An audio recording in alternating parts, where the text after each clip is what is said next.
Bonjour à tous, bienvenue dans votre épargne en mérite toujours plus. Alors, je suis pas Christian Sanson, c'est le PC le compte de Bourse Direct. Je me présente, je m'appelle Nicolas Bazinet, je suis directeur du développement du pôle épargne des services du conseil en investissement. Et Sylvain Guignon qui est avec moi, qui est aussi conseiller financier et et on va vous accompagner sur ce webinaire. On va essayer de vous parler un petit peu comment préparer votre retraite. On va essayer d'être le plus simple possible et dans la même typologie de comment se créer des revenus complémentaires d'une façon très simple. Et après, on aura un petit sujet sur des produits qu'on a sélectionnés rapidement, mais qui sont un peu d'actualité pour se diversifier. Donc, comment placer son argent pour un projet retraite. Je voulais faire une petite introduction toujours sur bien définir ses objectifs au départ. Donc, il faut bien identifier ses objectifs et garder en ligne de mire toujours ses objectifs, c'est vraiment capital. Euh, je voulais aussi aborder au départ qu'on ne va pas parler de boursicotage, on va vraiment, parce que les clients de Bourse Direct là-dessus sont vraiment meilleurs que nous. Euh, et tant bien même qu'un boursicoteur détermine aussi toujours ses objectifs de l'argent qu'il voulait placer, la durée de trading qu'il souhaite avoir, ça peut aller de la minute à la dizaine d'années avec aussi les dividendes bonifiés d'air liquide, mais aussi l'argent qu'il est capable de perdre ou de gagner dans des périodes volatiles. Donc définir ses objectifs, c'est vraiment quelque chose qui est très très important quand on parle d'épargne. Donc on a ici sur ce thème une vision, une approche patrimoniale qui est faite sur le moyen et le long terme, donc pour des personnes de 40 ans, 50 ans, voire 60 ans aussi, qui se posent des questions de retraite. Euh, donc il faut identifier le risque, donc identifier ses objectifs. Après, identifier le risque, comprendre le risque que vous souhaitez prendre et être accompagné pour vous expliquer ce risque-là. Euh, Parce que il, quel risque de perte et de gain que vous voulez aller avoir, surtout qu'aujourd'hui, avec les taux, ben, on perd de l'argent si on prend en compte l'inflation, donc c'est pas extraordinaire. Donc pour diminuer le risque ou augmenter le risque, il faut tenir compte de la rentabilité disponible sur les marchés selon les classes d'actifs. Donc on va essayer de parler un petit peu de classes d'actifs et, euh, et de bien comprendre la pondération et comment pondérer des classes d'actifs euh, pour, euh, pour diminuer, augmenter la volatilité de son portefeuille, de son patrimoine sur des échéances.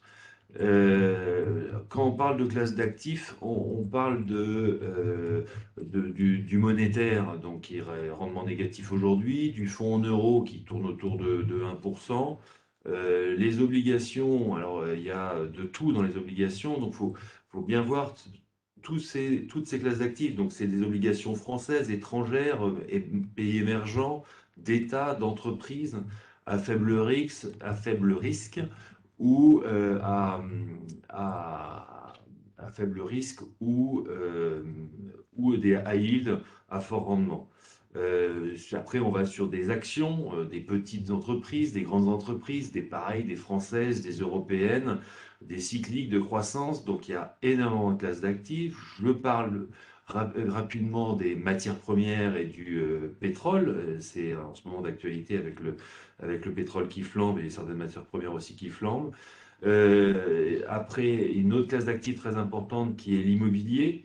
Les Français ont beaucoup d'immobilier, donc avec différentes formes de détention en direct, en SCPI, en société civile, via des fonds communs de placement aussi, des FCPR et des forêts aussi. Et après, il y a deux autres classes d'actifs que j'ai rapidement notées, qui sont le capital risque. Alors, on connaît et on a parlé beaucoup en fin d'année des capital risque défiscalisants, mais là, on ne va pas parler de celui-là, on va parler du capital risque fiscalisé, avec quelques avantages, mais fiscalisé quand même, mais qui ont l'avantage par rapport aux produits défiscalisants de ne pas avoir de contraintes de gestion et de pouvoir aller sur toute classe d'actifs. Et après, il y a eu une newsletter qui est partie à ce sujet-là sur les cryptos qui deviennent aussi aujourd'hui une classe d'actifs à part entière. Et toutes ces façons-là, toutes ces classes d'actifs-là sont accessibles par différentes façons et différentes enveloppes. Donc aujourd'hui, on va faire des enveloppes simples qui sont le CTO, le compte titre ordinaire, le PEA, PEA, PME, l'assurance vie, le contrat de capi et le plan d'épargne retraite, le PER. Mais ces classes d'actifs, donc vous pouvez les mettre dans des enveloppes fiscales, mais vous pouvez aussi, donc j'ai parlé pour l'immobilier tout à l'heure, donc les sociétés civiles, les SCPI, l'immobilier en direct. Il existe aussi des fonds communs de placement, des ETF, euh, des FIA, plein de solutions. Donc, pour comprendre vos objectifs, vos échéances, euh, voilà, correspondre à votre risque. Après, donc, on va essayer de répondre à vos questions. Donc, c'est pour ça qu'on est deux avec Sylvain. C'est que je fais un plan un peu rapide. On va vous mettre deux, trois slides sur ce qu'on dit au fur et à mesure. Et puis, et vous posez vos questions. Sylvain m'interrompt et on essaye de répondre à vos questions. Voilà. Donc, préparer sa retraite. Quand j'ai travaillé sur le slide, ce qui m'est tout de suite arrivé, c'est préparer sa retraite. La meilleure des choses pour préparer sa retraite, c'est s'endetter euh, dans l'objectif de sa retraite. Donc il faut s'endetter, c'est une véritable allocation d'actifs aussi, la dette. Et donc, préparer votre retraite, ça peut être pour un aspect familial, c'est une maison de famille en province, un pied-à-terre à Paris aussi, mais aussi acheter de l'immobilier de rendement. On va ne pas parler d'immobilier de rendement que vous faites vous-même avec de l'immobilier en direct, mais on va essayer de parler d'immobilier de rendement à travers des SCPI de bureaux, de commerces et autres qui peuvent exister. Donc, vous pouvez acheter quand vous faites un achat à crédit de SCPI, vous pouvez les acheter en pleine propriété ou en démembrement. Acheter uniquement la nue propriété de vos SCPI. L'avantage d'acheter la nue propriété de vos SCPI à crédit, c'est de ne pas du tout avoir de revenus fonciers. Parce qu'aujourd'hui, les revenus fonciers, avec la taxation, quand vous êtes sur une tranche marginale d'imposition à plus de 30%, vous avez une taxation qui est un petit peu confiscatoire en France, à 30 plus 17,2 de prélèvements sociaux. Donc, je vais imaginer pour une personne qui est à 45% de tranche marginale. Donc, j'ai pris un exemple pour schématiser le plus simplement. C'est une personne qui a 50 ans, qui ses enfants commencent à finir leurs études, et, euh, et l'objectif, c'est de faire un crédit à 15 ans, horizon 12-15 ans, horizon de son départ à la retraite, et et d'acheter des SCPI à la retraite. Donc, au moment de la retraite, il va y avoir une baisse des revenus professionnels, et les revenus fonciers vont prendre le relais des revenus professionnels avec la fin du crédit. Et donc ça vous schématise bien le fait de comment compléter des revenus de retraite demain avec l'arrivée de SCPI. Donc, euh, donc voilà, donc vous pouvez, en optimisant un peu mieux, mais il faut une capacité d'endettement plus forte, c'est de le faire en nue propriété pour avoir zéro revenu foncier. Et vous pouvez donc comme ça faire le.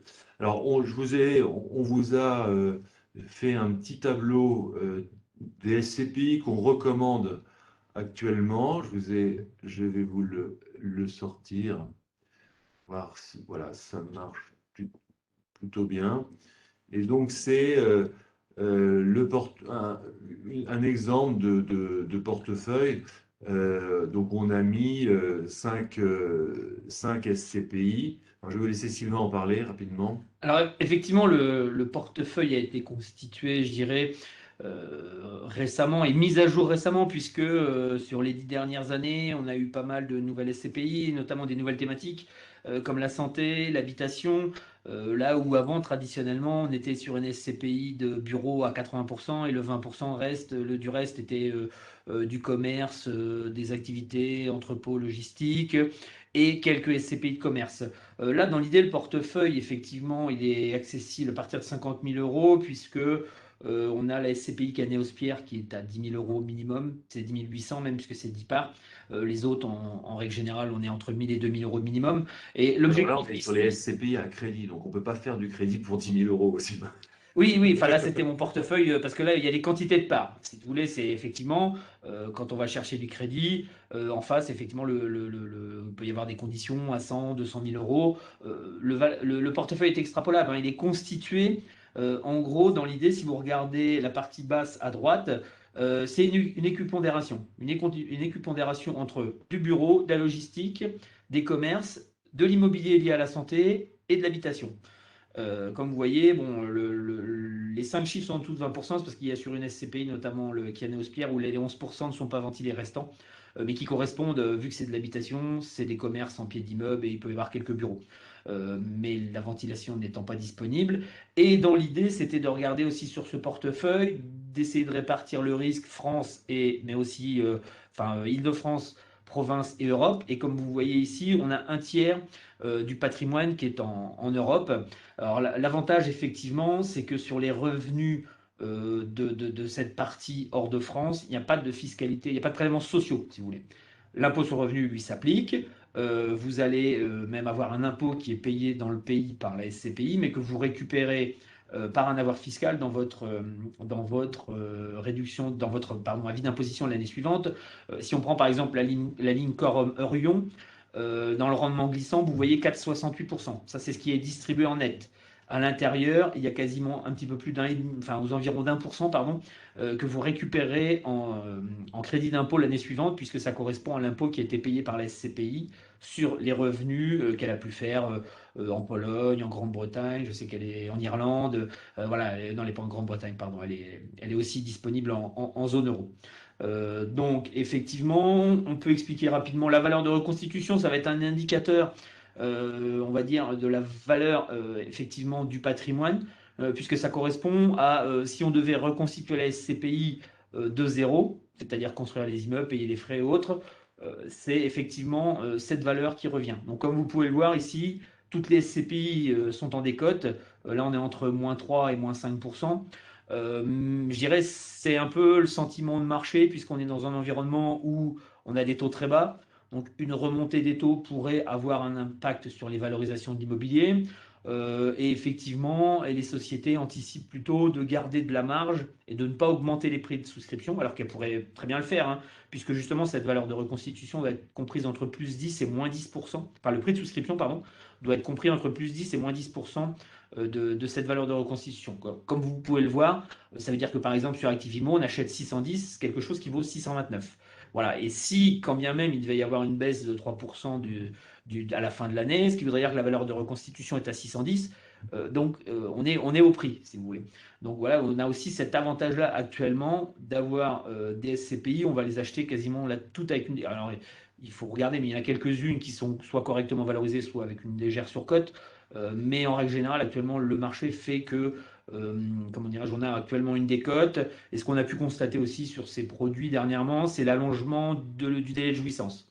En gros, comme vous pouvez le voir ici, on a entre 5 et 6 mois de décalage dans la perception des revenus. Là où il y a 4-5 ans, on était aux alentours de 3-4 mois. Alors, il n'est pas exclu que si, je dirais, la collecte devait diminuer, qu'il y ait moins de tension pour trouver des biens, ces durées diminuent, baissent de nouveau. Mais en gros, ça correspond à la durée que la société de gestion se donne pour trouver un bien de qualité identique afin de conserver le rendement distribué.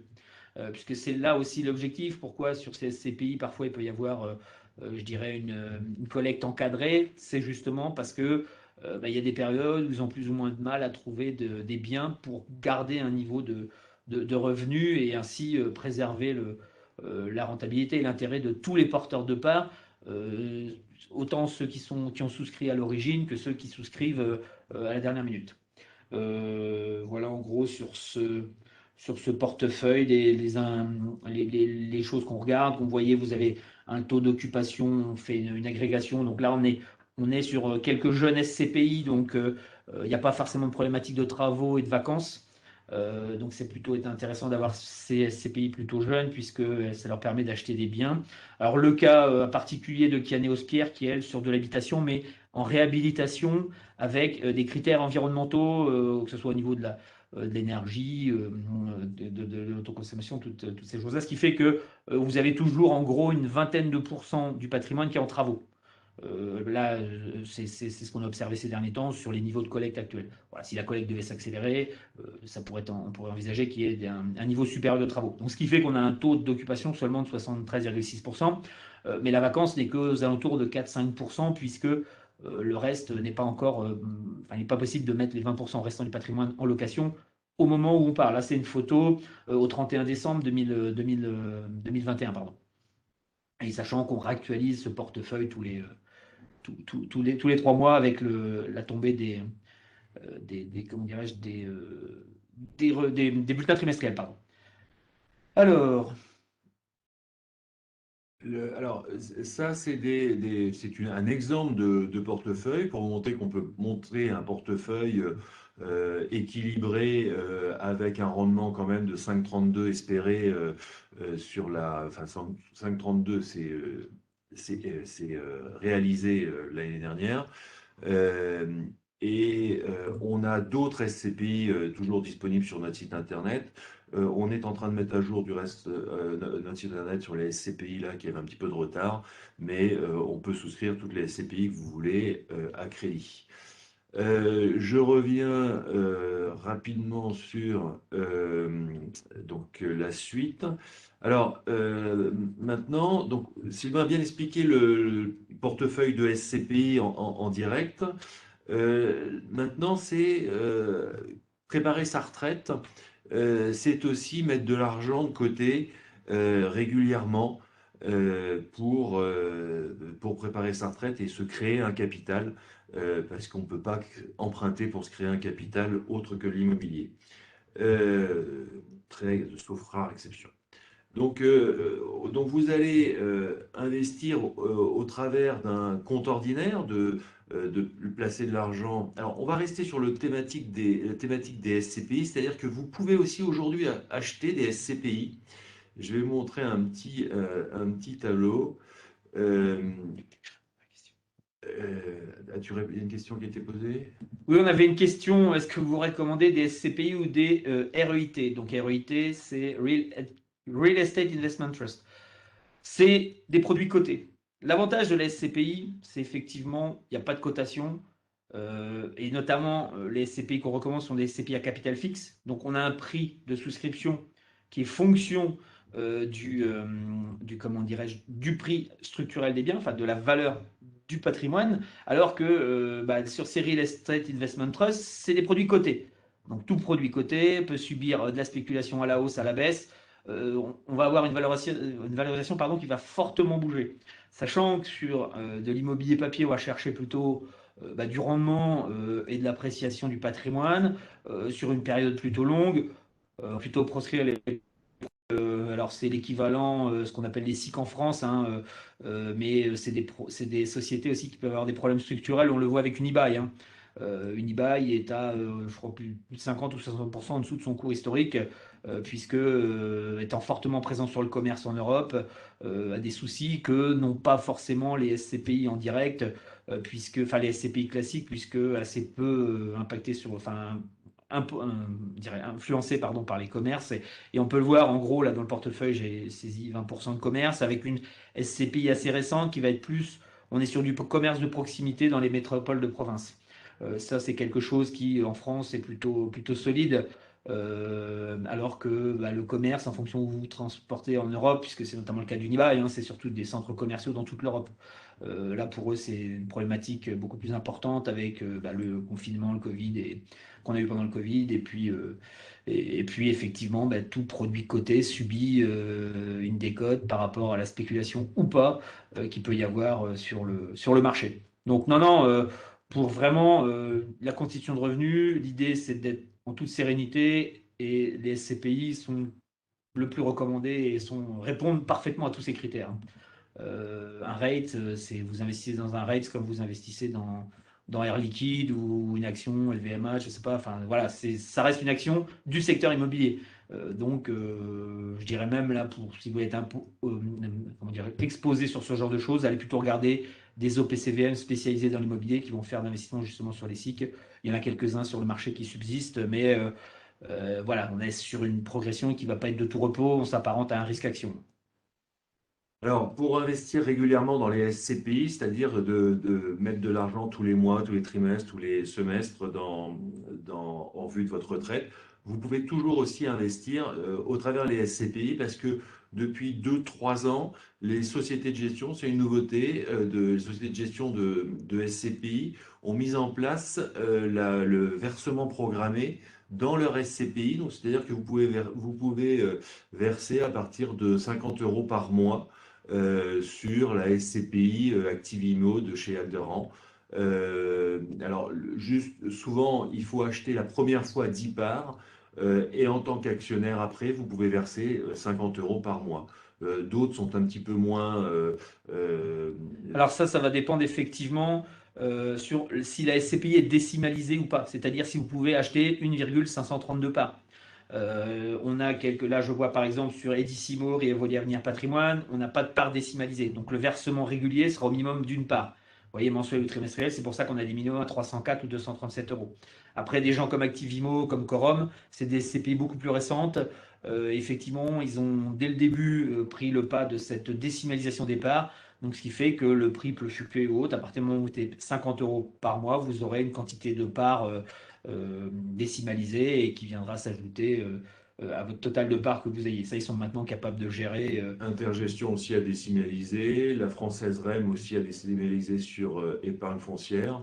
Donc on peut, à partir de 50 euros aujourd'hui, commencer à se constituer un portefeuille de SCPI tranquillement. Donc voilà, ça c'était juste pour comment mettre des SCPI régulièrement dans votre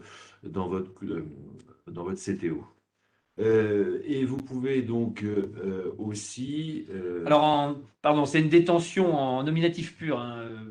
On ne peut pas déposer des parts de SCPI dans un compte titre ordinaire, hein. Il n'y a pas de codizine, il n'y a pas, voilà, il n'y a pas de chambre de compensation qui fait que, comme des actions ou comme des parts de fonds, ça va être déposé sur un compte titre ordinaire. Voilà, juste, je voulais Oui, oui, retenir. Voilà, c'est du nominatif pur, c'est-à-dire que c'est la SCPI qui tient un registre, vous avez un certificat de part. Enfin, maintenant qu'elles ont quasiment toutes, vous avez un espace client sur lequel vous retrouvez tous les documents et notamment les imprimés fiscaux que vous recevez chaque année pour pouvoir faire vos déclarations et notamment remplir une 2044 et une 2047 maintenant, notamment pour tout ce qui est revenu hors de France, pardon.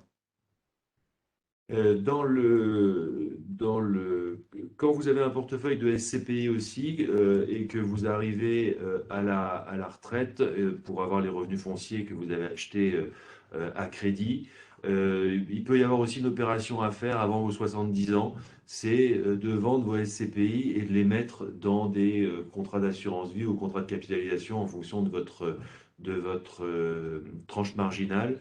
Parce que effectivement, quand vous n'avez plus le crédit, votre tranche marginale est forte il n'y a plus les intérêts d'emprunt. Et donc, vous pouvez retrouver de forts revenus fonciers. Et donc, c'est peut-être intéressant aussi de les mettre dans des enveloppes fiscales qui vous permettent de ne plus avoir de revenus fonciers et donc de ne plus être fiscalisé. Donc, c'est une question. Donc, acheter des SCPI à 50 ans, durée de crédit 15 ans, et entre 65 et 70 ans, de faire une opération pour les mettre votre pierre papier dans des contrats d'assurance vie. Voilà, donc alors après, donc c'est d'investir régulièrement, donc on va plus parler de crédit, donc d'investir régulièrement dans des SCPI en direct, mais vous pouvez aussi ouvrir un contrat d'assurance vie ou un contrat de capitalisation et acheter vos SCPI dedans avec des versements mensuels à partir de 50 euros. Ça va dépendre aussi des contrats d'assurance vie ou sur les contrats de capitalisation. Et pour les personnes fortement fiscalisées, vous pouvez aussi acheter des SCPI dans un plan d'épargne retraite. Donc là, ça a vraiment la vision de retraite pour vos 62-65 ans. Et l'avantage du PER pour les SCPI, c'est que les PER assurances, les SCPI ne sont pas éligibles à l'IFI. Donc ça peut être très intéressant aussi pour des particuliers de mettre les SCPI dans son PER. Après, précision, c'est que le produit PER ne rentre pas dans l'IFI. Donc, les supports immobiliers qui sont à l'intérieur ne vont pas l'être. Alors que si vous aviez ces supports dans un contrat d'assurance vie, là, effectivement, ils rentrent dans l'impôt sur la fortune immobilière. Voilà, Nicolas, excuse-moi pour cette interruption et porter cette précision. Tu as raison. Euh, alors, après, on va parler un petit peu plus on a voulu aborder le côté action, c'est-à-dire que une personne qui a 40 ans, 50 ans, pour sa retraite, c'est 15 ans, 25 ans de placement en vue de se générer un capital dans 25 ans, 20 ans, 15 ans. Et donc, c'est des durées qui sont longues. Et on voulait vous faire un peu relativiser sur le risque action se dire que les actions, je sais pas, les clients connaissent les actions, mais qu'il faut prendre un risque action sur une durée aussi longue que ça. Quand vous avez 50 ans, sur 15 ans de visibilité pour votre retraite, de prendre un risque action, c'est important. Donc, parce qu'on voit de temps en temps des clients qui ouvrent un PER à 30 ans, 40 ans et qui font du fonds en euros. Donc, avec l'inflation, ils vont rien avoir en termes de capital, sauf le capital qu'ils mettent eux-mêmes. Et donc, c'est pas génial. Donc, de repartir sur des actions. Euh, et, et on va insister aussi sur le fait que quand vous allez arriver 5 années, 5 à 8 ans avant votre retraite, que là, effectivement, il y a peut-être une action à faire en diminuant le risque action. Et j'ai repris simplement, parce qu'on essaye d'être simple sur les trucs, j'ai repris simplement le graphique d'un PER, de la gestion à horizon retraite dans les PER. Et on voit très bien que les assureurs, quand ils font la gestion retraite, eh bien, ils sont à 70%. Alors, il y a une approche un petit peu pour les personnes prudentes, ils mettent que 50% d'actions, mais sincèrement, on pourrait mettre 100% d'actions quand vous êtes à plus de 15 ans de votre retraite, enfin, à mon sens. Hein. Après, on s'adapte. Mais on voit très bien qu'au fur et à mesure on arrive proche de sa retraite, les assureurs, les gestionnaires diminuent votre risque action en se mettant sur des fonds, ce qu'on parlait tout à l'heure de classe d'actifs, qui sont sur des durées plus courtes ou des sensibilités plus courtes, euh, quitte à se remettre en arrivant près de sa retraite sur des SCPI pour pouvoir avoir des revenus qui sont définis en avance, des revenus un peu fixes en avance. Et donc, c'est cet aspect-là quand on est jeune, 50 ans, on peut faire des actions à horizon 15 ans. Euh, Après, il y avait un autre graphique j'ai pris un fond très très dynamique, il a un profil 6 sur 7, c'est échiquier agresseur. Je ne sais pas si vous le connaissez. Bon, évidemment, quand on fait une journée de euh, début d'année 2022 avec la crise en Ukraine, ben, il fait une performance qui suit les marchés financiers, donc mon 15,76. Mais ce que je voulais vous montrer, c'est que l'horizon de placement sur un fonds action qui sont dans les DIC, dans les documents d'information clés de tous les fonds qu'on doit vous remettre, eh bien, les fonds action ont des horizons de 5 ans. Donc, ça veut à peu près dire que dans 5 ans, normalement, vous n'avez pas une perte en capital énorme sur ce genre de produit. Et donc, les fonds actions ont des horizons de 5 ans. Voilà, c'était juste ça.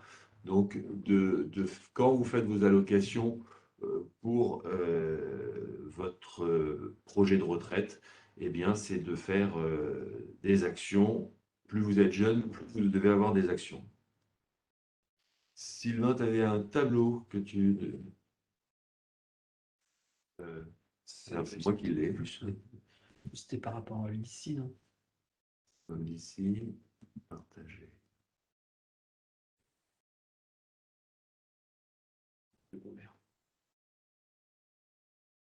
Attendez, on cherche le... C'est Google Chrome. Non, c'est pas Si, celui-là. c'est ça, mais c'est l'autre onglet. Ah oui, c'est ça. Voilà. Donc Sylvain, voulez-vous... Alors, c'était plus, je ne sais pas si ça va être visible sur comment dirais-je, sur le graphique, n'hésitez pas à l'agrandir. Mais en l'occurrence, là, c'était l'idée de mettre en évidence, effectivement. Alors là, c'est vraiment un cas concret, hein, puisque ça, c'est un client, donc qui était une personne de 45 ans. Alors là, en l'occurrence, on n'est pas sur un versement unique, c'était la slide d'avant. Qui reviendra après. Donc il y a eu les versements jusqu'à ce qu'on ait la fameuse année blanche, puisque avec l'année blanche, l'efficacité fiscale des versements épargne retraite a été neutralisée sur 2 ans.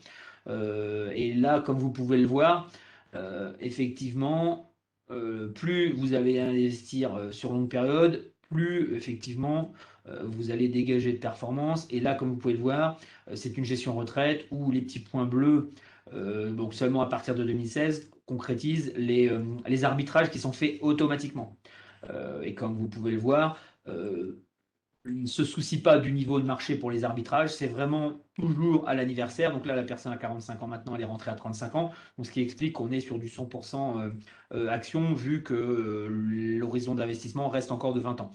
C'est quand on arrive dans les 10 dernières années où ça va être réduit fortement. La slide avant, Nicolas, donc sur la slide avant, on a effectivement le versement unique. Voilà, sur une personne avec un versement unique, et vous avez une partie en fonds en euros.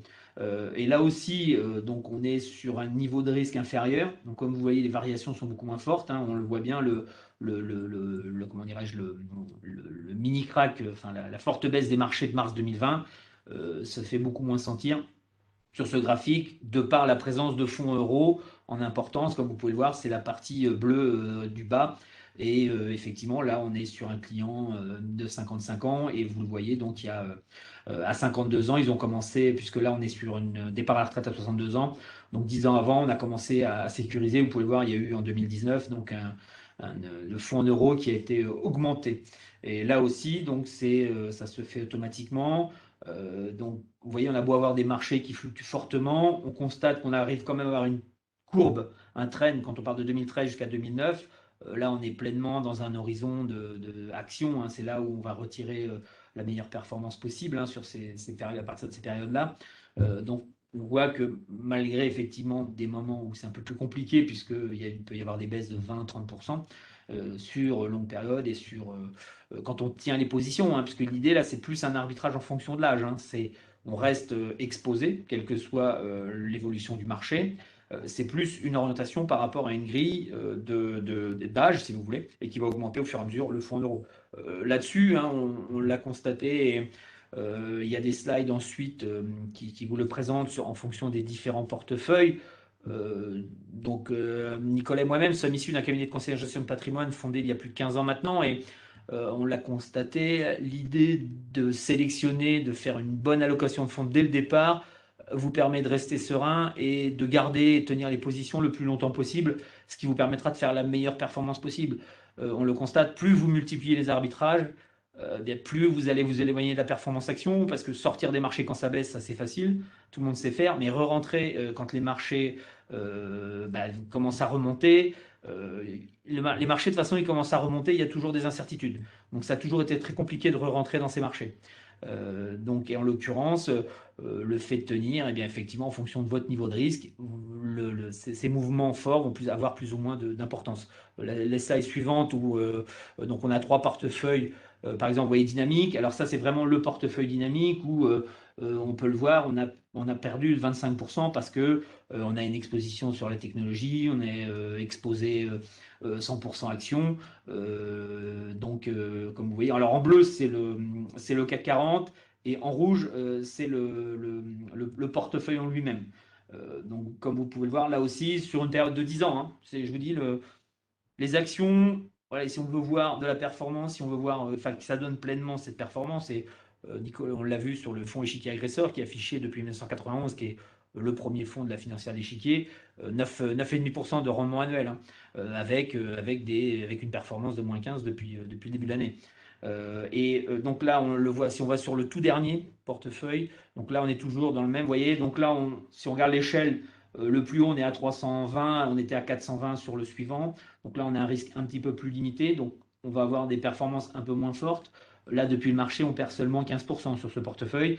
Et puis, si vraiment on veut un portefeuille prudent, là, quand on est je dirais, on n'aime pas forcément le risque, ou effectivement qu'on va se rapprocher des besoins de fonds, et bien là, on va être un portefeuille, on a 40% de fonds en euros, 40% de support immobilier. De son âge de sa retraite, c'est-à-dire plus on va arriver proche de sa retraite, plus on va tendre vers un portefeuille prudent pour avoir une garantie sur les revenus complémentaires dont on a besoin.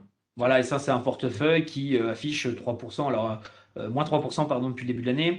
Et comme vous pouvez le voir, tout en étant faiblement risqué, puisque la volatilité est autour de 3%, sur longue période, vous voyez, on reste, je dirais, plus ou moins dans la performance. Alors, des actions françaises, parce que là, c'est le CAC 40 en bleu, hein, et il ne faut pas oublier que le CAC 40 a toujours un biais en fonction de sa période. Et actuellement, on est sur un biais, c'est-à-dire une prépondérance supérieure que vous n'avez pas retrouvé forcément dans les portefeuilles. Et notamment, si on est actuellement sur le luxe, puisque L'Oréal, LVMH, Hermès et Kering représentent un quart de la pondération. Donc effectivement, on a pu le voir quand vous avez le luxe qui est un peu délaissé, que ça fluctue fortement. Donc, et ça, c'est des choses qu'on ne retrouve pas, puisque quand on sélectionne des fonds, on va plutôt chercher des gérants de conviction sur longue période. C'est-à-dire qu'eux aussi, quand ils rentrent dans une société, c'est par conviction, et c'est pour 5, 10, 15, 20 ans. Et effectivement, on va plutôt aussi regarder le comportement du fonds sur 5, 8, 10 ans. Ce qui fait qu'effectivement, sur 3 mois, parce que même tous les fonds, les meilleurs fonds, je dirais, que vous retrouvez dans le haut des classements, qui sont notés 5 étoiles, que ce soit chez Morningstar ou Cantalis, ont toujours plus ou moins une période de sous-performance, pardon, où ils sont moins bons. Ça va durer 3, 6 mois, 1 an grand maximum. Mais je dirais, sur longue période, les 9 autres années qu'ils vont faire à côté, ils vont être tout le temps dans la surperformance, ce qui fait que cette petite période je dirais, de sous-performance, eh bien, c'est là où effectivement faire le dos rond, c'est pas de nécessité de vendre le fonds, hein. Je pense à des fonds comme Gesmond, qui est très bien installé, qui a des performances, je dirais en moyenne, on va retrouver ce que fait l'indice MSCI World, qui est un des indices les plus compliqués à battre. Mais effectivement, il peut y avoir des périodes où c'est un peu moins bon. Mais sur 5, 8, 10 ans, on va retrouver, je dirais, ces bonnes performances. Et si on reprend le DIC, effectivement, tous ces produits, actions, effectivement, en fonction, alors je dirais là, on est dans une période achetée, puisque l'adage en bourse, c'est acheter au son du canon. Si vous avez des liquidités, je dirais, c'est pas idiot actuellement de faire un petit portefeuille et d'investir un peu sur ces marchés. Parce que remonte, comme vous voyez, dans tous les documents d'information clés. Donc là, je vous ai mis les informations que vous retrouvez sur le fonds Moneta. Donc comme vous pouvez le voir, c'est un fonds risqué, hein, puisqu'on est à un niveau de risque de 6. On est sur de l'action française, toute taille de capitalisation. Et je vous l'ai surligné en jaune, tous ces produits, dans tous les documents, le placement est recommandé pour 5 ans. Donc c'est-à-dire que si vous allez sur ce genre de produit, il faut être capable de tenir les 5 ans, et ça, quelles que soient les évolutions. Alors ceux qui ont acheté effectivement en fin d'année, ça peut arriver, hein, qu'on achète avant une baisse de moins 20, moins 30%. Vraiment, nous, d'expérience, tenez les positions. Tenez les positions. Bien tenir, bien définir ses objectifs au départ. Pourquoi cette somme-là doit être mise sur ce compte-là? Parce qu'on a l'objectif de sa retraite. La retraite, il reste 8 ans à faire. Donc, on va récupérer, c'est prévu. Voilà. Et puis le critère important sur ce genre d'actifs, c'est l'investissement régulier.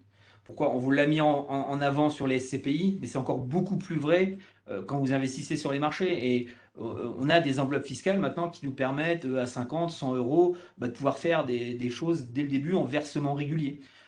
Et c'est important parce que les versements réguliers, vous achetez quand le marché est bon, vous achetez quand le marché est mauvais. Et sur longue période, vous allez vous y retrouver parce que vous rentrez quasiment à tous les points. Enfin, ça peut être fait mensuellement, trimestriellement, en fonction des montants que vous souhaitez faire et surtout de l'allocation d'actifs que vous souhaitez faire. Mais c'est vraiment, en matière d'investissement sur les actifs risqués, je dirais la priorité, c'est cet investissement régulier. C'est pour ça que vous, de votre côté, bien déterminer sa capacité d'épargne. Par exemple, sur cette capacité d'épargne, en dire une moitié, je suis sûr que j'en ai pas besoin, et l'autre moitié, par contre, j'en ai un peu besoin, donc je vais plutôt utiliser des livrets ou des placements un peu moins risqués. De toute façon, dans un contrat d'assurance vie, même si on a un objectif à long terme, si on met une proportion de fonds en euros, on pourrait y toucher à tout moment, on est sûr qu'on ne perdra pas d'argent. Mais effectivement, actuellement, le fonds en euros, on perd de l'argent puisqu'on est dans des performances en dessous de l'inflation. Alors, on voulait, sur le plan, il y avait le côté en revenus différés. J'en ai parlé un peu au départ, mais c'est les SCPI en nue propriété. La nue propriété, c'est pas une loi fiscale, c'est vraiment un super véhicule. Enfin, c'est pas un véhicule, C'est du droit civil. c'est du droit civil. C'est du droit civil. C'est un démembrement de la propriété et donc vous n'êtes pas imposé sur grand-chose en achetant de la nue propriété et automatiquement la pleine propriété se reconstruit plus tard et donc vous retrouvez vos revenus plus tard pleinement au moment de votre retraite. Donc acheter aussi peut acheter mensuellement ou une somme importante d'argent, de la SCPI en nue propriété. Vous pouvez même acheter un bien en direct aussi en nue propriété. Il y a de très bons monteurs pour faire ce genre de choses-là.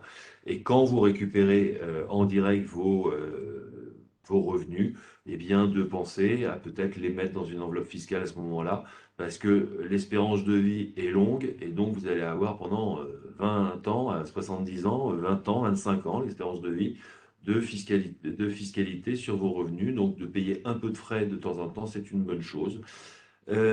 Justement, avant les 70 ans, mettre vos revenus dans vos contrats d'assurance vie ou contrats de capitalisation. J'ai lu un article cette semaine, la semaine dernière, sur la GFI Actif, d'une personne qui disait que les assureurs faisaient quelques erreurs sur le calcul de la plus-value à cause de la loi de 2017 sur la modification du calcul. Aujourd'hui, alors on le recommande quand on y pense, mais on va un peu plus le rabâcher. C'est sincèrement, vous versez aujourd'hui de l'argent sur un contrat d'assurance vie, il faut que vous versiez sur un contrat d'assurance vie. Alors, sauf vieux contrat où vous avez des avantages, mais il faut que vous ouvriez un nouveau contrat d'assurance vie. Ça va être source d'erreur de la part des compagnies d'assurance pour vous calculer la plus-value, une plus-value juste. Et ce n'est pas la première fois qu'on entend ça, que les erreurs de calcul de plus-value de la part des assureurs. Donc, maintenant, vous versez sur un contrat d'assurance vie, il faut verser sur un nouveau contrat d'assurance vie ou un contrat d'assurance vie qui a été ouvert après le 21 septembre 2017. Tout à fait. Voilà, exactement. Et dernière petite chose avant de se quitter, c'était de vous partager deux, trois idées d'investissement que vous pouvez faire pour votre retraite qui sont... Eh ben non, j'étais sur le bon document. J'ai pas de chat, j'ai que les questions. Voilà. Qui sont voilà le fonds en euros. Aujourd'hui, il y a des fonds en euros qui le fonds d'euro a évolué avec le BAL 3, problème de ratio de solvabilité. Et grosso modo, il n'y a plus de fonds actions dans le fonds en euros. Ils ont sorti tout ça du fonds en euros. Donc la performance du fonds en euros a fondu comme neige au soleil. Lié aux baisses de rendement, mais aussi parce qu'il n'y avait pas d'actifs qui reprenaient de la performance à côté de ça. Et donc, ils ont créé des nouveaux fonds euros où il y a de l'unité de compte, mais parce que vous allez prendre un risque, donc ils voulaient l'identifier à côté, mais sur une durée de 8 ans, un contrat d'assurance vie, c'est 8 ans, donc le fonds en euros, de prendre dans l'unité de compte fonds en euros avec leur effet de gestion, avec des effets de cliquet et tous ces systèmes-là, ce qui permet, alors c'est 2019, le fonds euro nouvelle génération de Spirica, c'était le lancement en 2017. Et donc on est quand même presque deux fois au-dessus du fonds en euros, deux fois au-dessus du fonds en euros. Quand on prend un fonds allocation long terme de chez Spirica aussi, où vous avez une allocation dedans qui est plus dynamique, mais avec un effet cliqué sur la performance, vous avez aussi enfin pas très bonnes, mais une meilleure performance que le fonds en euros. Donc il existe des fonds en euros nouvelle génération dans les contrats d'assurance vie qui est intéressant aussi à prendre pour faire des. Alors, c'est juste une petite précision. Là, on est sur un fonds, donc, allocation long terme. Donc, ce qu'on appelle les supports croissance, où la garantie en capital va être, là, on est à 80% sur 8 ans. Effectivement, je dirais un support bien moins risqué, une allocation de temps, enfin, un horizon d'investissement plus lointain, ce qui va vous permettre je dirais, d'avoir un meilleur rendement. Parce que, alors, le fonds Euro PER nouvelle génération, vous pouvez voir au-dessus. C'est des fonds dits de nouvelle génération. C'est des fonds qui préparent et qui ont la possibilité de faire des performances négatives. Là où ce qui n'était pas possible sur les fonds précédents, parce que effectivement actuellement on a des rendements d'État, on l'a vu en plus avec le flight to quality, enfin donc l'investissement vers la qualité avec les ventes actions, ont encore fait baisser fortement les taux d'intérêt à 10 ans. Le français, le taux à 10 ans d'OAT est à 0,40. Donc, ce qui fait qu'effectivement, avec des obligations à ce prix, le fonds en euros, il va être compliqué pour lui de faire de la performance. Sachant qu'il peut avoir des frais de gestion qui vont de 0,5 à 0,7. On le voit, c'est le cas avec les fonds monétaires, hein. On a des taux monétaires négatifs et quand vous ajoutez à cela des frais de gestion, on est dans le côté négatif. Il faut avoir en tête que ces nouveaux fonds en euros, certains grands assureurs n'ont pas encore franchi le pas, mais ils y viendront tous. Et effectivement, dans celui-ci, il est tout à fait envisageable que ce fonds fasse moins 2%, puisque le taux de garantie n'est que de 99%, 98%, pardon. Il faut, quand vous c'est pas sur un an, et de temps en temps, on oublie, j'aime bien se prendre cet exemple-là, on oublie comment gérer leur argent, nos grands-parents. Nos grands-parents, ils achetaient une obligation à 10 ans, une obligation d'État ou une obligation de leur banque à 10 ans, et ils l'achetaient à l'émission et ils les vendaient au remboursement final. Et donc, il n'y avait pas de fluctuation de cours et ils encaissaient leurs dividendes tous les ans. Regardez pas les cours. Hein? Puis, ils ne regardaient pas les cours. Quand c'est des obligations d'État cotées, l'idée c'était de porter. Et c'est ce qu'on ne fait plus depuis la création du fonds en euros, mais c'est ce que continuent de faire les Européens, les Italiens, les Allemands, quand ils veulent acheter enfin, voilà, de l'obligataire ou du produit avec un risque limité, ils achètent des obligations d'État. Et effectivement, l'idée c'est qu'on investit à l'émission et on porte jusqu'au remboursement du nominal. et vous avez votre performance. Alors là, effectivement, derrière, l'obligation en fonction de l'évolution des taux de marché va monter, va baisser, mais en l'occurrence, c'était pas ça qui les intéressait. Et le côté du fonds en euros a fait que bah, le fonds en euros, lui, n'est pas valorisé quotidiennement. Hein. En règle générale, vous voyez soit votre ligne s'apprécier légèrement avec en plus une participation bénéfice en fin d'année, ou soit est au même montant et une participation des bénéfices un peu plus forte. Voilà donc ce que voulait dire Ok. Nicolas, ou revenir à des fondamentaux.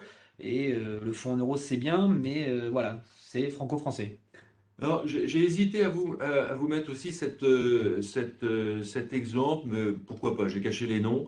C'est une société de gestion agréée AMF qui nous propose de temps en temps des obligations en direct d'entreprise.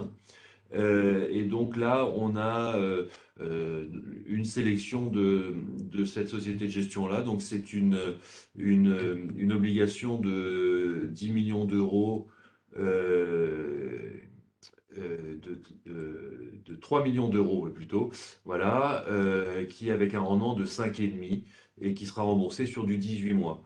Donc bon, j'ai mis ça, c'est pas une horizon long terme pour votre retraite, mais c'était pour vous montrer le côté obligataire de temps en temps, et là on peut l'apporter sur 18 mois. Voilà. Après, j'ai essayé de C'est du compromis. oui. Après, je voulais vous parler un petit peu de aussi quand on fait des placements en termes de retraite, c'est-à-dire qu'on peut aller aussi chercher une autre typologie de fonds et qui vont être des fonds en commun de placement à risque. Alors sous différents types. Donc il y a le fonds commun de placement à risque, il y a des FPS, des FPCI, voilà, différentes choses, mais ils n'ont pas de contraintes de gestion, ils interviennent sur différents secteurs, et je trouve que c'est intéressant de pouvoir mettre ce genre de produit à horizon long terme. Et il y a de plus en plus dans les contrats d'assurance vie, ces produits sont éligibles de plus en plus dans les contrats d'assurance vie au travers des FCPR, et notamment le FCPR de chez euh, Isatis, ou le FCPR de chez NextEdge, qui sont dans les contrats d'assurance vie et qui offrent des rendements plus qu'intéressants. Donc, c'est aussi d'autres stratégies d'investissement. Vous avez le nouveau BPI Entreprise 2 qui se lance. Je suis allé voir le BPI Entreprise 1 qui s'est lancé il y a 2 ans. L'année dernière, il y a 2 ans. 2 ans. 200. Il est à plus 65%. Alors, j'ai un client qui m'a appelé la semaine dernière qui voulait faire le BPI 2 en me disant que l'État ne pouvait pas se tromper sur ce fonds-là, et donc il voulait en faire. Sachez qu'on est en train de mettre la convention avec 1, 2, 3 IM pour pouvoir distribuer directement ce fonds-là au travers de vos CTO, PEA et PEA-PME chez Bourse Direct. Après, c'était les BPI.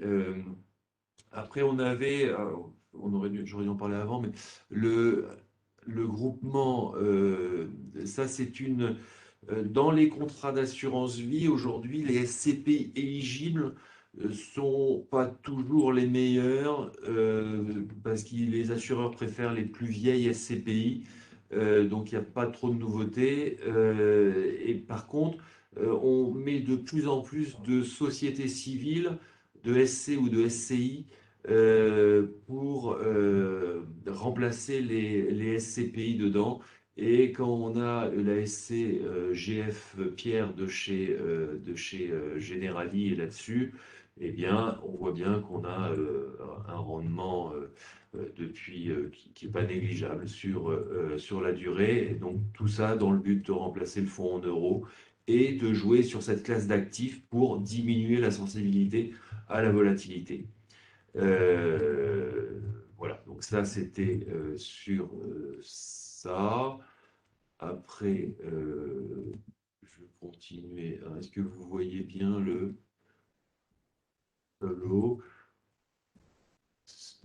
Et après, donc c'était revenir sur d'autres produits qui étaient aussi disponibles sur notre site, donc sur les FCPR. est-ce que c'est bien partagé le bon? Là, tu vois, oui, tu vois, non, tu vois pas. Alors,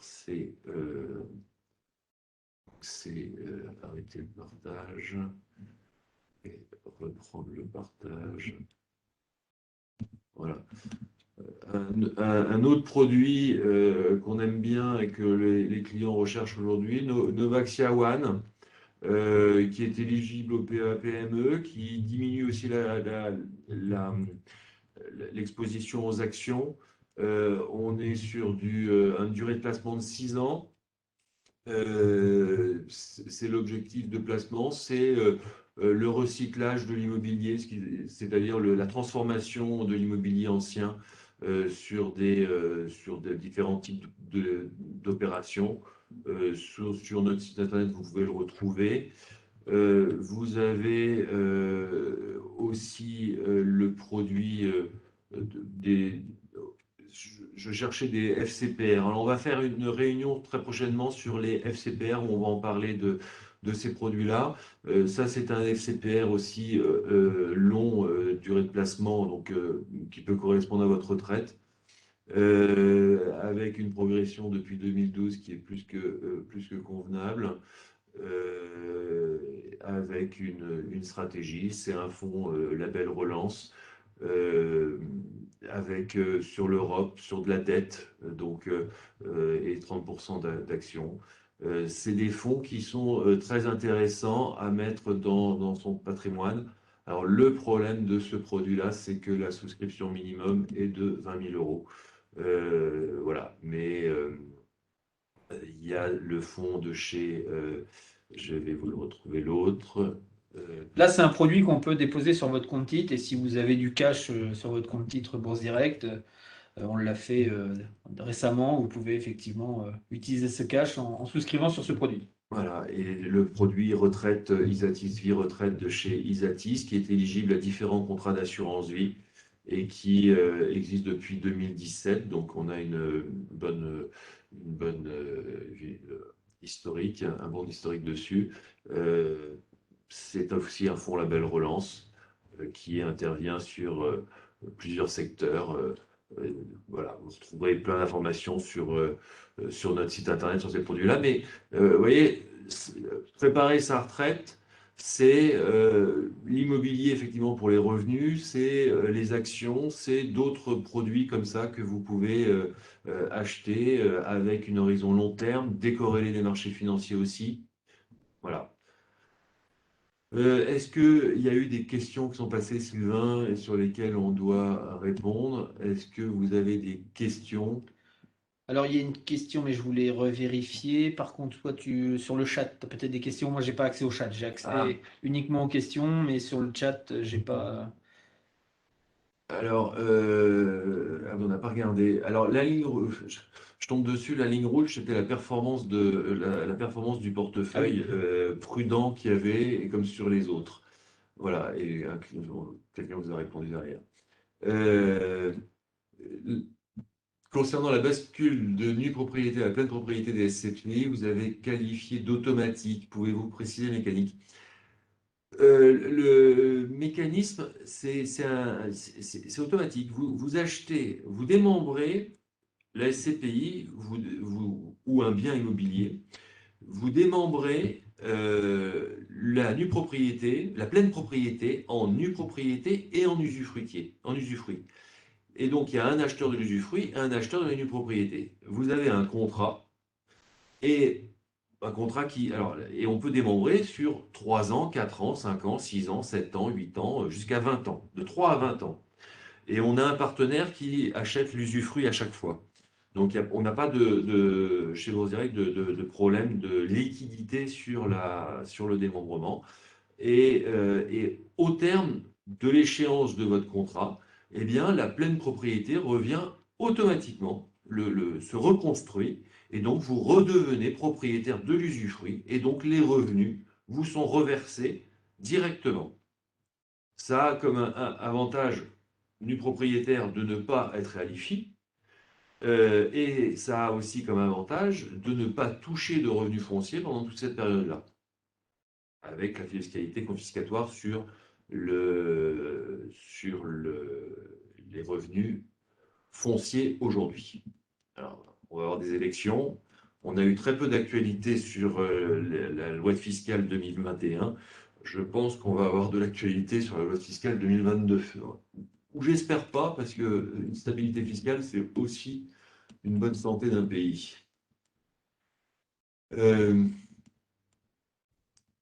Donc le démembrement. Alors, j'ai une question sur l'emprunt in fine pour acheter les SCPI.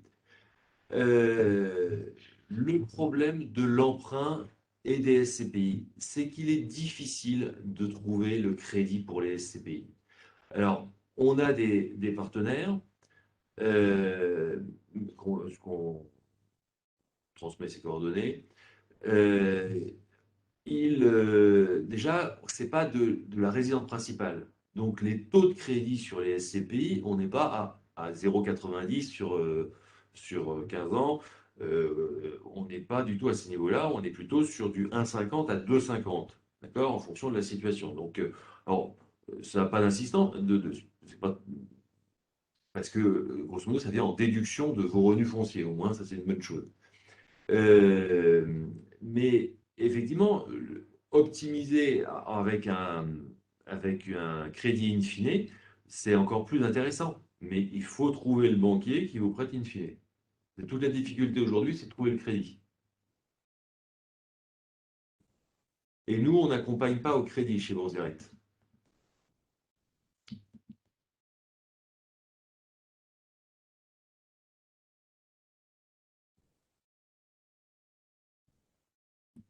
Tu as vu les questions, Sylvain, tu vois?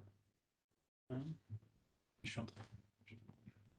Est-ce que vous avez d'autres questions à nous poser?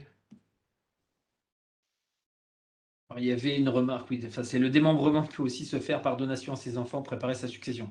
Alors là, dans notre, effectivement, ça fait partie, je dirais, des points qu'on n'a pas abordés, puisque là, c'était notamment placer son épargne, constituer des revenus. Là, la question qui est évoquée, effectivement, c'est dans le côté préparation de la succession. Ici, en l'occurrence, effectivement, donc, comme Nicolas vous l'a dit, on a des grilles, on a des partenaires qui nous permettent de faire du démembrement sur 3 à 20 ans. Donc effectivement, c'est plus vous par rapport au temps qui vous reste à travailler que vous allez choisir. Et effectivement, ça vous permet d'acheter uniquement la nue propriété, c'est-à-dire que vous allez vous priver des revenus pendant 3 à 20 ans en fonction de votre choix. En face, cet usufruit va être acquis. Alors, qui a intérêt d'acquérir de l'usufruit? C'est essentiellement des sociétés, des fonds en euros, fonds d'utilisation, parce que ça leur permet de booster la performance, parce que toutes les entités, enfin les personnes morales, elles ont la possibilité d'amortir l'acquisition de cet usufruit. Donc, ce qui est le traitement fiscal, pour eux, est plus intéressant et leur permet d'avoir des revenus. Pour un particulier, il n'y a aucun intérêt, sauf à savoir la date de sa mort. Parce que effectivement, l'usufruit, une fois qu'il est éteint, comment dirais-je, la personne qui le détient n'a plus de revenus, n'a plus rien. Le capital donc lui est restitué au nu propriétaire. Donc là, effectivement, de mémoire, sur une dizaine d'années, on va autour de 66%, c'est-à-dire que quelque chose qui vaut 100, vous allez l'acheter 66 parce que pendant 10 ans, vous vous privez des revenus. Donc, le complément pour aller à 100, effectivement, c'est un peu l'escompte des revenus, et ce qui vous permet de repousser, je dirais, peut-être potentiellement les problématiques d'IFI, puisque c'est l'usufruitier qui supporte l'IFI et non du propriétaire. Et puis, effectivement, si vous avez effectivement le cash disponible, puisqu'il est assez compliqué d'acquérir du démembrement, voire impossible à crédit, pardon. Et effectivement, eh bien, une fois que c'est dans le contrat, la souscription, vous faites votre bulletin en tant que nu propriétaire. En face, donc l'entité qui souscrit l'usufruit fait son bulletin en tant qu'usufruitier. Et puis, effectivement, une fois que la période est terminée, l'usufruit s'éteint, donc vous récupérez pleinement je dirais la nue propriété départ, et effectivement, vous allez commencer à percevoir, vous, les revenus. Et ça, effectivement, c'est géré par les sociétés de gestion des SCPI, qui sont bien rodées sur le sujet, qui font ça depuis déjà très longtemps. Mais en l'occurrence, dans la thématique du webinaire du jour, le démembrement pour préparer sa succession, c'est pas, enfin, voilà, c'est pas une chose qu'on aborde, puisque là, on va être plus dans une optique plus long terme, et là, c'est plus des choses à voir avec un avocat fiscaliste ou un notaire, mais puisque c'est plus là de l'acte notarié. Mais effectivement, c'est tout à fait possible dans le cadre de sa succession. Mais ce n'était pas notre objectif, sachant que là, on a été, je dirais, on a une vision un peu en hauteur, mais on rentrera plus en détail dans les prochains webinaires. Nicolas vous en a parlé, mais effectivement, on aura des partenaires qui vous présenteront leurs produits. Oui, On, Nicolas, tu voulais on intervenir. a une question sur l'immobilier dans l'assurance vie et hors IFI également. Non, l'immobilier dans l'assurance vie est soumis à l'IFI. Et ça, il va y avoir je pense, quelques redressements fiscaux euh, prochainement à ce sujet-là, parce que dans un PER, ça sort de l'IFI, parce que le PER sort de l'IFI, si on en a parlé tout à l'heure, mais dans un contrat d'assurance vie, l'immobilier en SCPI, en SCI, euh, si vous avez du clépierre aussi, tous ces trucs-là, ça rentre à l'IFI. Alors, je dirais la position, et justement, j'ai regardé parce que j'ai une question plus en détail, et il m'avait semblé effectivement que la position n'était plus très claire. Mais en gros, l'historique remonte à l'impôt de l'ISF, auparavant où effectivement, tous les biens étaient fiscalisés, sauf les contrats qu'on disait qu'ils n'étaient pas rachetables. C'est-à-dire que pour vous, l'épargne n'était pas disponible. Et c'est le cas des produits d'épargne retraite. Si vous n'avez pas de cas particulier ou l'âge de la retraite, vous ne pouvez pas jouir de ces fonds puisqu'ils sont bloqués. Donc, ce qui faisait qu'à l'époque, le PERP était totalement sorti de l'ISF. Mais avec la transformation à l'IFI, un doute subsiste, puisque là, il n'y a pas eu de précision faite. Pour l'instant, il n'y a pas eu de procès, il n'y a pas eu de redressement par rapport à ce système, donc on n'a pas de position claire. La seule position claire, c'est si vous détenez, enfin les sites par exemple, comme vous détenez moins de 5%, sauf cas exceptionnel, puisqu'on a quand même c'est des choses qui ne vont pas rentrer dans l'IFI. Mais c'est vraiment du cas particulier. J'en ai un autre, c'est si vous détenez moins de 10% du capital et des droits de vote de l'organisme qui détient les actifs immobiliers. Donc, dans les contrats, c'est aussi le cas. Mais maintenant, ça reste, je dirais, des petites choses qui sont présentes dans des bulletins officiels des impôts, mais qui, sur le fond et dans le droit fiscal, ne sont pas écrits correctement. Donc, ça peut être sujet à interprétation. Voilà. Voilà, de ce côté-là, je vous dis, c'est une évolution et pour l'instant, le PER a 3 ans maintenant.